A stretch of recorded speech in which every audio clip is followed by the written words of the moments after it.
It's been announced in the United States that the special counsel Robert Mueller has submitted his report on possible Russian interference in the 2016 presidential election to the Attorney General.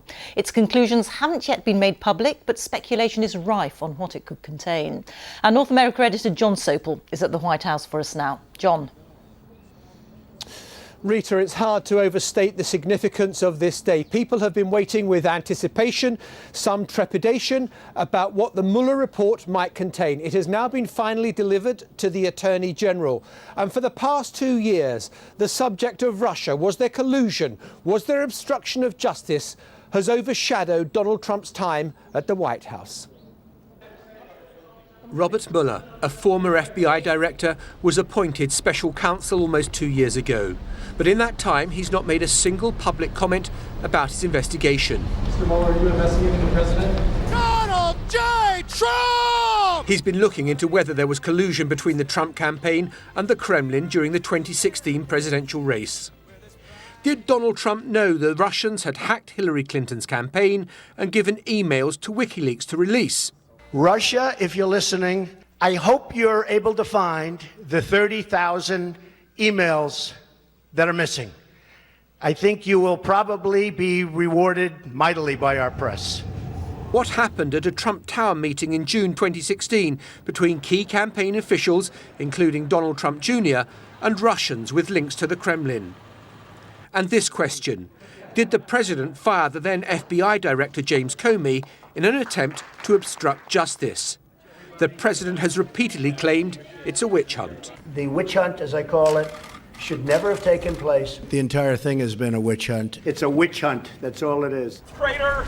There's already been a string of convictions. Traitor! Paul Manafort, Donald Trump's one-time campaign chairman, has been found guilty of financial crimes, but not collusion.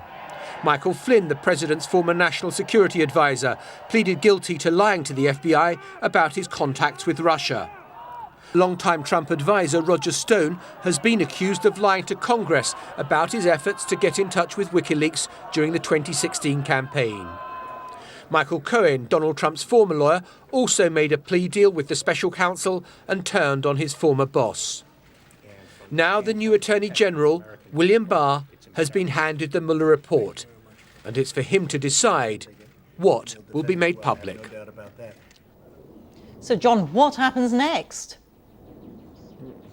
Well, let's choose our verbs with some care, Rita. The report has been delivered. It hasn't been released. Now, Mr. Barr, the Attorney General, says that over the weekend he's going to be reading and deciding how much of it he can release to congressional committee chairmen. I think once they get a version of it, it becomes public. That version of it becomes public. But there will also be demands for maximum disclosure from Democrats who want to see the full report and the arguments underpinning a lot of what's in it. That's the first thing.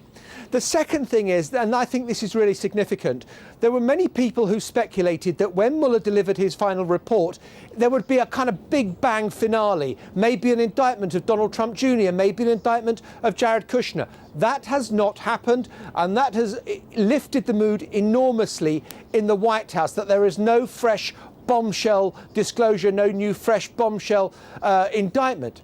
But all that having been said, the third thing is that whilst the Mueller chapter may be coming to an end, there are all sorts of other chapters that are being written. There are congressional inquiries going on now that the Democrats control the House of Representatives in all sorts of aspects into Trump's activities. There are other inquiries going on in the Southern District of New York.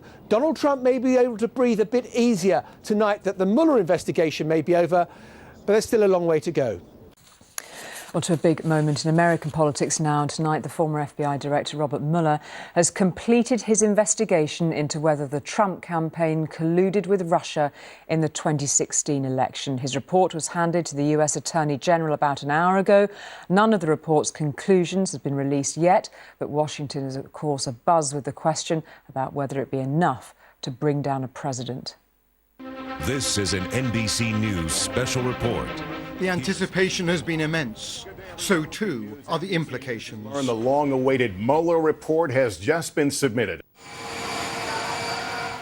The president arrived at his Florida golf resort tonight just a few hours before the news broke that after 2 years, the Mueller report has been completed and sent to the Attorney General. Indeed, the president was focused instead on the Syrian battlefield, not his legal one, boasting of what he called the final defeat of the Islamic State. So there's ISIS, and that's what we have right now, as of last night. Robert Mueller is the former director of the FBI, a man of impeccable credentials, who has examined in forensic detail the claims that the Trump campaign colluded with Russia to win the presidency. Russia, if you're listening, I hope you're able to find the 30,000 emails that are missing. That request, he said later, was a joke. But Mueller has also investigated whether the White House sought to obstruct justice, another explosive allegation that, if proven true, would imperil Trump's hold on power. At every stage, the president has denounced Mueller's work as a political hit job coordinated by his enemies. There was no collusion with the Russians. No collusion. No collusion. No collusion. No collusion. No collusion. There was no collusion at all.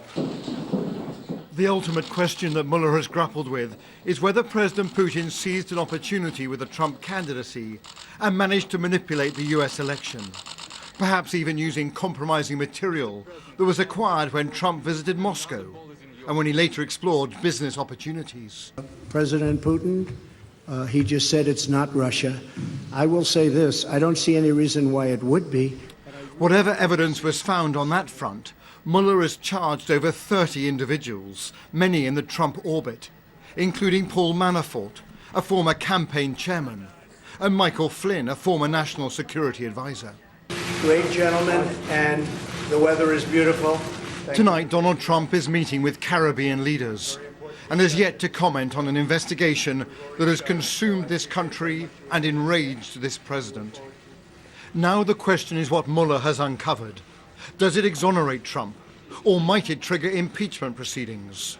Or more likely, does it end up simply fueling the partisan political warfare that this president so thrives on? Across to Washington, speak to Robert now. It's the report everybody's been waiting for. Robert, what's the likely time frame in the hours and days ahead now? Well, the Mueller team filed this report with the US Attorney General William Barr just an hour ago. It is the end of an extraordinarily high-stakes and secretive investigation, but in all likelihood it is the beginning of an immense and intense political fight here. Democrats hoping and certainly believing that this report is likely to uncover unprecedented presidential misconduct. Republicans themselves very nervously watching and waiting to see what the report contains. Barr has got one big decision to make. How much does he make? How many details does he give out to the American public? He has implied tonight that Congress will see some of this report, at least the headlines, as soon as this weekend. Now, under Department of Justice established guidelines, it is unlikely that a US president will ever face, at least a sitting US president, will ever face direct criminal charges, but clearly it could lead to impeachment proceedings. But remember, whatever Mueller contains, there are prosecutors in New York still looking at various allegations, and here on Capitol Hill there are multiple investigations underway by congressional committees. Robert, thank you.